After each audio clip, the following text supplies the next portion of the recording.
Everybody can hear me just fine? Yes. Perfect, great. So I know I'm standing in the way between you and your meal, so we're going to stick to the timings, don't worry. I used to fly Rafale for the French Navy. This picture was taken upside down, if you can see.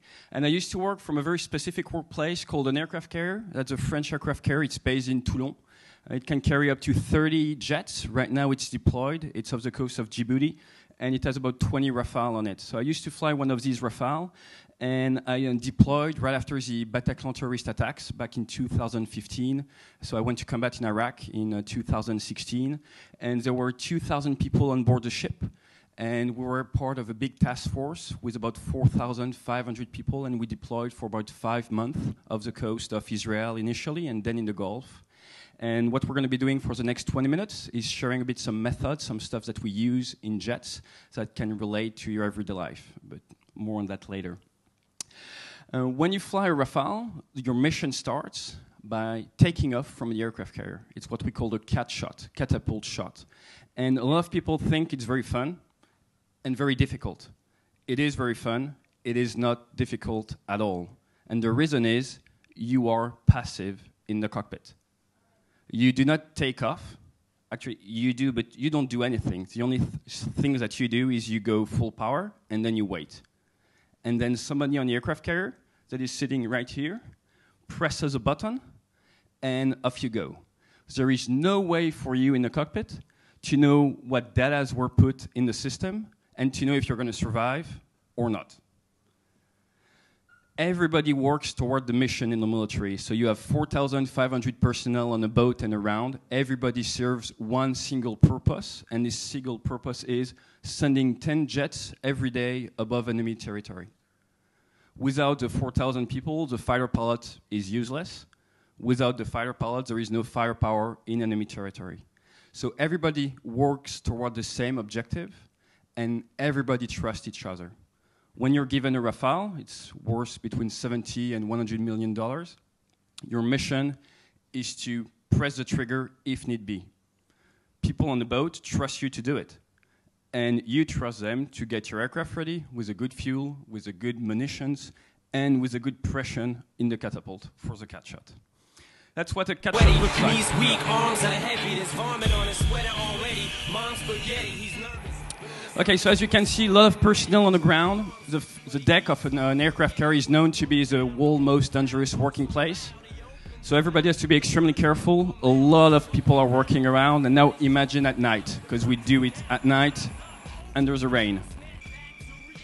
So it's really teamwork. Everybody has a specific color, and what makes my life difficult when I switch to the civilian world, people don't dress differently with different function in a company, so I have to think all the time, who is that guy, what does he do? LinkedIn is good for that, but it's difficult. That's some camera from footage from guys on the ground. And at that point, the pilot doesn't do anything. So I'm sure you weren't expecting it, but I'm going to teach you how to take off from an aircraft carrier today. Excited? Okay, great, perfect. So we're going to do that in just a minute. So, how are we going to do it? Left hand is on the power, so put your left hand on the power, okay? And now we're going to make sure everything is ready. Do through your checklist, okay? Everything is good. It's French tech, so it works. It's good. And now we go full power. We go full power. We wait about 5 seconds. We have this pull-up time of the engine. And when the engine is at 100%, you check all your parameters. You're good. Still like that, okay, good. And now with your right hand, you salute, like in the movies, but do not do it too fast. If you do it too fast, they won't sit. So you do it very slowly. Yes, great. And now you wait. Wait, wait, wait. And bam, off we go. That's good. So that's about 85% of the cat shots. But sometimes your aircraft is extremely heavy, like more than 20 tons, because usually the Rafale, you take off at 19 or 18 tons, but when you're very heavy, like 21 tons, you need additional power. And there is something very fun in aviation, is when you see 100% on your power, it means you still have more. Just like your human body, you think you're doing all out, you're 100%, nope.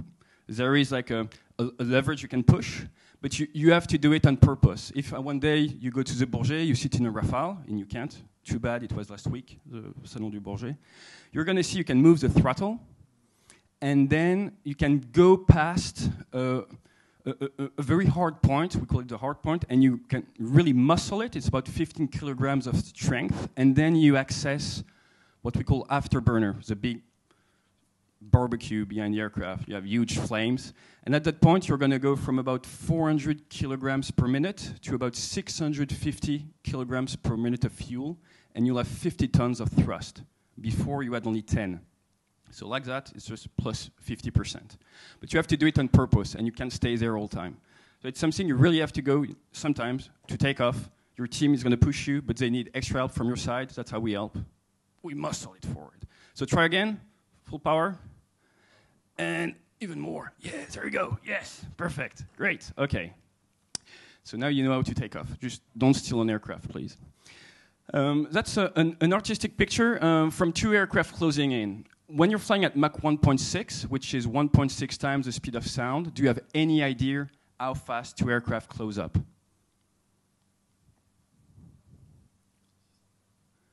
Okay, you guys are more not engineers. Oh, one engineer, great. So it's about 1.2 kilometers per second. So the time it took you guys to answer, it's about like 6 or 7 kilometers, which is fast. So you have to anticipate. In aviation, everything lies in the anticipation phase. 90% of the success of a mission is a preparation. We never, ever step in a fighter aircraft without being prepared. If we don't do it, we're going to die, or somebody's going to die. We cannot be at 100% if we're not prepared. It's a mindset. And when we switched to that mindset, safety was enhanced in aviation. And it's why now commercial aviation is one of the safest industry in the world. It's all about the mindset. That used to be my flight deck. So you're not allowed to take pictures. No, I'm kidding. You can. A lot of information. You're saturated with information all the time.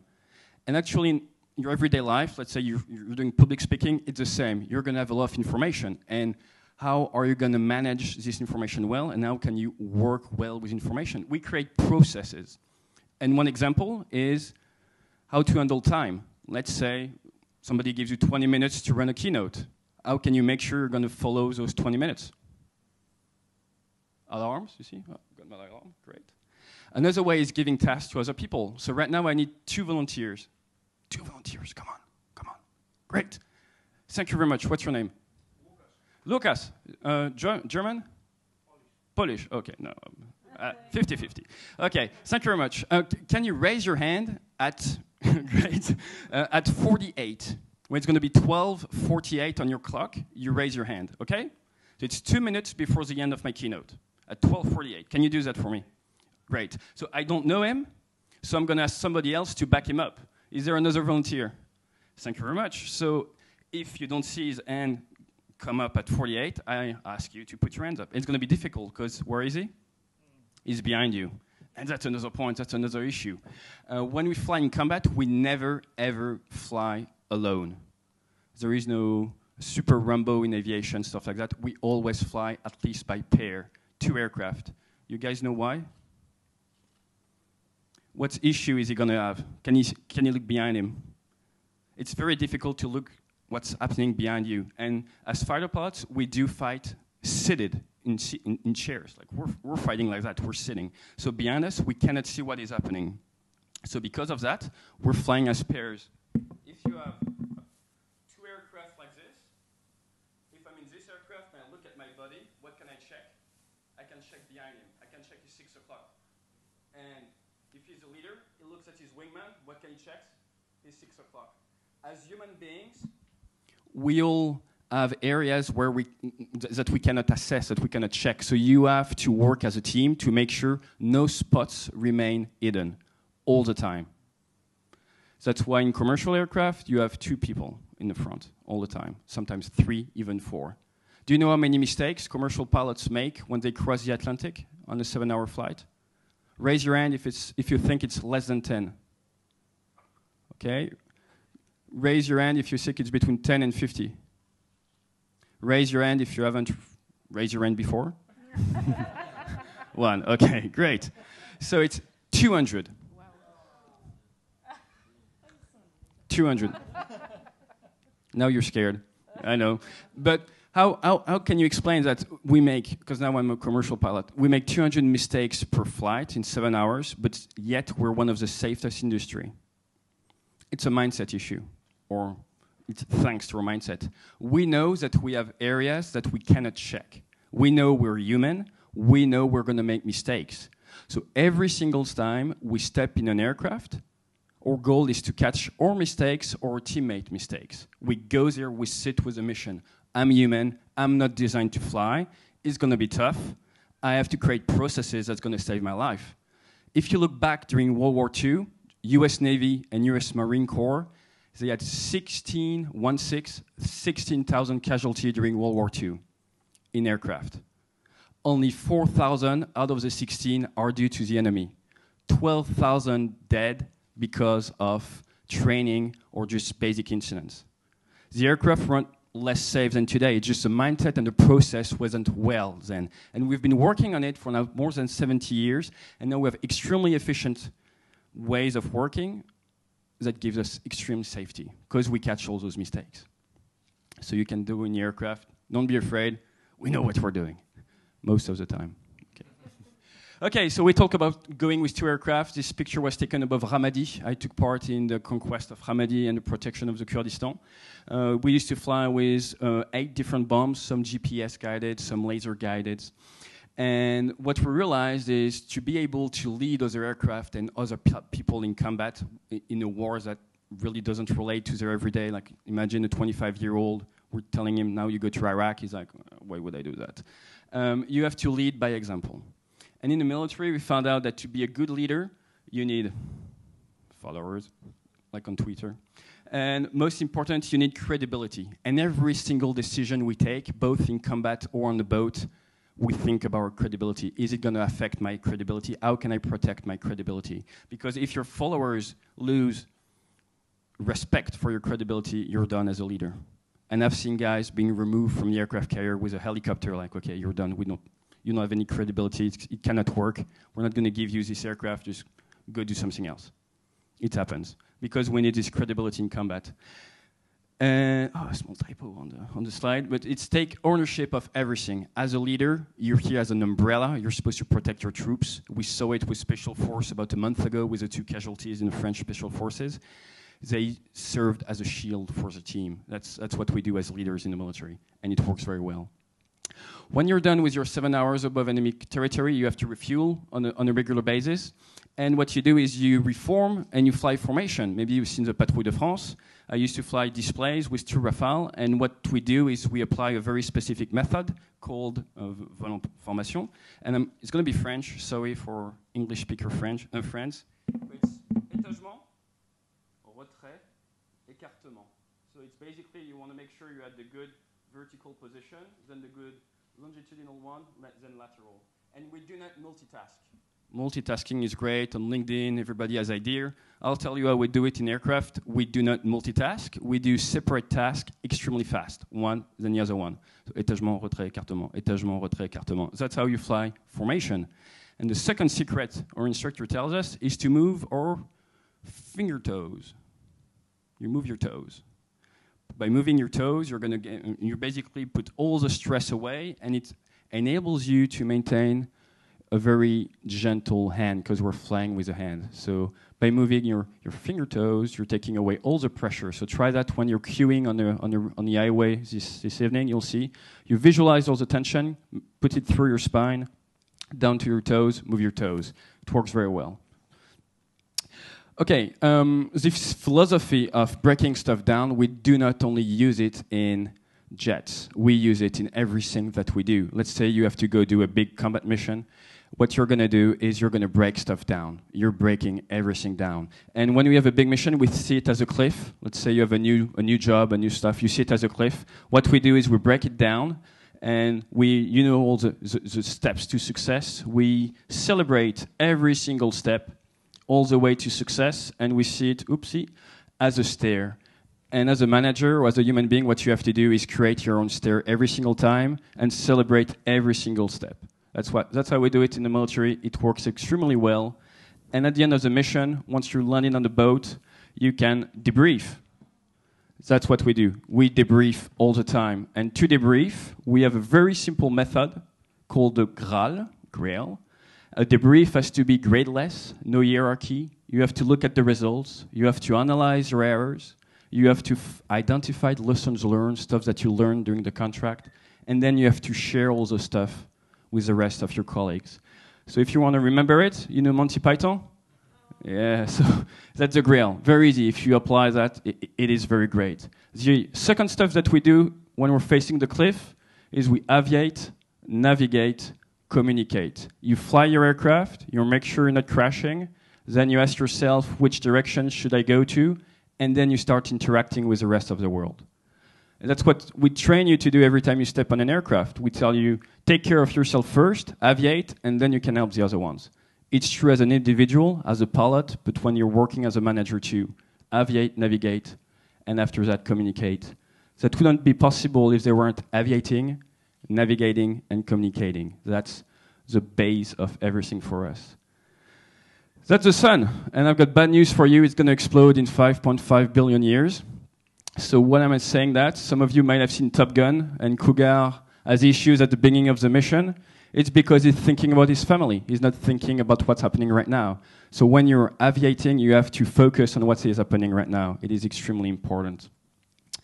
Last stuff I'm going to leave you with is a small explanation on exponentiality, because we all know we're now in an exponential world.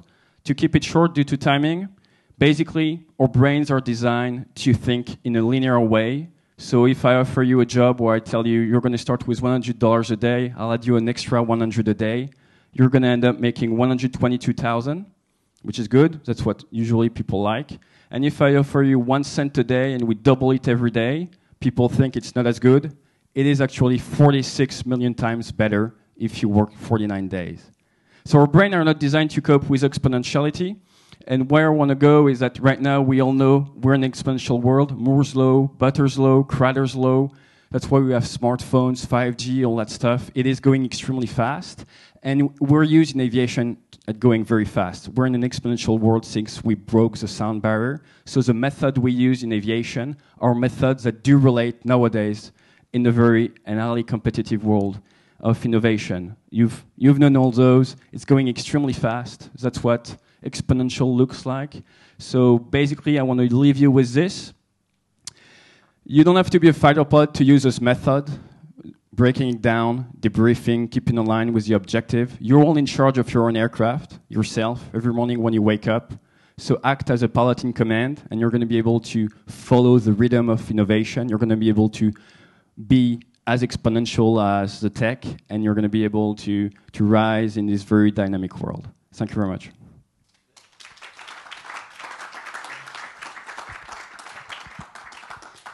Thank you, Pierre Henri. So we have time for questions, and we have Marine having some mic that can fly in the room. Do you have some questions for Pierre Henri?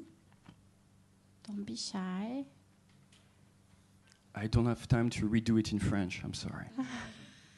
I can take questions in French. Yeah, question can be in French, of course.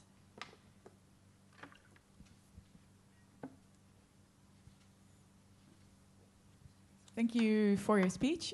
This might be a technical question, but you said there are 2 pilots in every commercial airplane, but Thales is actually thinking about going back to 1. So this is, in contrary to what you're telling. So any insights on that side? I've flown a single-seat aircraft for 13 years, so what I think is it's going to be possible to go towards single-seat air crew, yes, but we'll have to mitigate the risks by enhancing new techs in the cockpit, but also by training the personnel more and maybe having more drastic physical requirements for the crew. Just look at it this way. Imagine you're flying 14 hours or 15 hours. Can you really trust the guy in the front to be ready to do any type of emergency procedure during 15 hours? Knowing he had to wake up 4 to 5 hours before the takeoff of the flight. it's going to be a long day. But that's the thing, right? Pilots don't do anything.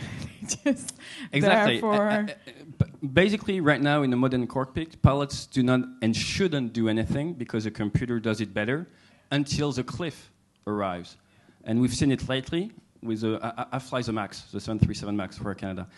We've seen it lately. When the cliff arrives, it is becoming tougher and tougher to build your own staircase because crews are getting less and less experience because they're used to be on automation all the time. So that's going to be one of the main issues they're going to be facing. I mean, if you only put single-seat pilots, great, but you're going to pay your ticket much, much more. Why? Because it took millions to train me. And now a commercial pilot, you don't want to invest millions in his training. So there's some sort of a dichotomy, and they're working on it for sure. thank you. You're welcome.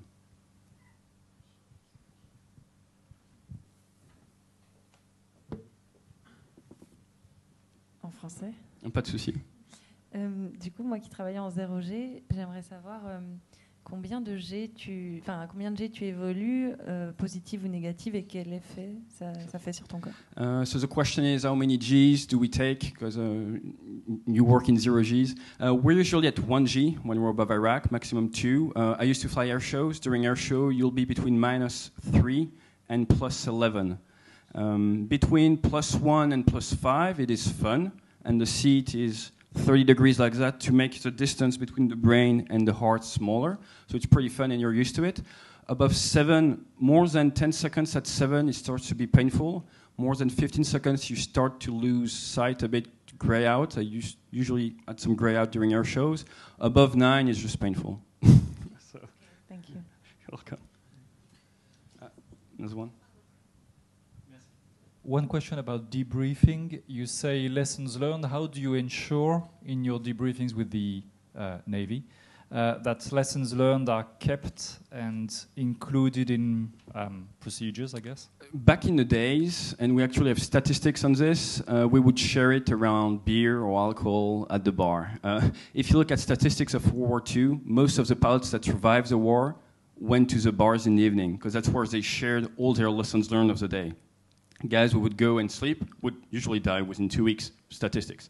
Where I want to go is to be able to share. Nowadays, we don't drink anymore, all that stuff. We don't have time to go to the bar. We now use less funny stuff, which are like Excel sheets. And we're going to put down small debrief sheets with keywords. And then every time we prepare a new mission, we'll send somebody to look at the keywords and see if somebody pops out. If it pops out, we'll look at the data. So it's not as fun as it used to be, but now we basically have big data on it. Oui, je voulais faire le parallèle. Donc moi je suis pilote privé, vous êtes pilote professionnel, donc on est seul dans des petits avions, on n'a pas du tout la même technologie, on a une préparation bien sûr. Donc je voulais faire le parallèle avec le monde de l'entreprise. Tout ce que vous exprimez, effectivement, est très nécessaire, mais suppose une certaine taille d'organisation pour avoir justement les différents niveaux. On a affaire à des startups ou à des PME la plupart du temps. Comment, justement, on arrive à créer cette possibilité-là d'apprendre cette méthodologie et de l'implanter dans des entreprises plus petites? Alors, moi, je suis d'entreprise maintenant également en Angleterre, donc ça tombe bien et j'interviens. J'étais chez American Express il y a 2 jours. So you might answer in English. Oh, sorry. It's Okay, so we have a question. What's your name? Bernard. Bernard is a private pilot, so he knows about aviation, and he asked a question about how can we adapt those methods. He sees the adaptation in big companies, but what about small companies? I own a small company with about 4 employees, but actually it does adapt to yourself first. It works as a human being, like trying to basically, there is another method I didn't share called the ABCD. It's anticipate, analyze, brief, conduct, debrief. And that's a cycle you can do several times a day. And basically what you want to do, whether you're alone or with a team, is make this cycle work. So you're going to do your studies first, then you're going to brief every stuff you do. You're going to meet a client, you brief first, even if you're alone. We do brief alone in our cockpits, out and then you do the mission, and then you debrief. And during the debrief, you want to try to use as many different point of views as possible, because as a human being, you're not able to see everything. So you have to take as many data as you can, and sometimes, if you're really alone, it means recording yourself. You record yourself, and then The next day, you listen to yourself and you debrief yourself. And if you do that all the time, it does adapt to very small companies too. It's just a mindset. And it's actually easier for small groups than big structures. Because in terms of lesson learned, it's going to be easier to share. You don't have to go in all the data and stuff. Does that answer your question? Thank you. So we have time for a last question. In German. In Okay, so I guess you will be there the entire day with all of us. I'm not moving. You're not moving. Maybe you will go to lunch. You have a question, right? Je vais faire en français. Peut-être peux-tu parler de l'expérience que l'on a fait avec les étudiants de Catch? Yeah. Okay. My company works in virtual reality. If you go to the marketplace, you're going to see Mach 3 Management. It's my company. We have a small stand with an ejection seat. And what we do is we do corporate training. So we just sign any for the managers for the next 3 years. We work with Société Générale. We also work with schools like Kedge, that is here today, Kedge Business School. And we did a 4-day class with them for 42 students. And we showed them how to work on decision making, all that stuff. And basically, it was 4 days where we took methods used in aviation that we adapted to the corporate world. And it was a great success because like 25% of the students told us it was the best course they had in their life. So Zero Love Bridge, we only had 20 minutes today. Usually I do keynotes of an hour or classes of a full day. But if you have any question, I'll be around. And I'm on Amazon. Debrief, it's in English, sorry. But we're releasing a book next month with Aviate, Navigate, Communicate. The bridge between management and decision making. Yeah, there's a lot of different bridge, and we work on adapting it to every single industry. So we work with students, banks. I was at Samame, like fruits and safety stuff, like a lot of different stuff. But if you have any question on your industry, I'll be around, and I'll be happy to try to help you see how it can relate to your industry. Thank you, Pierre. Thank you very much. So thank you very much for sharing.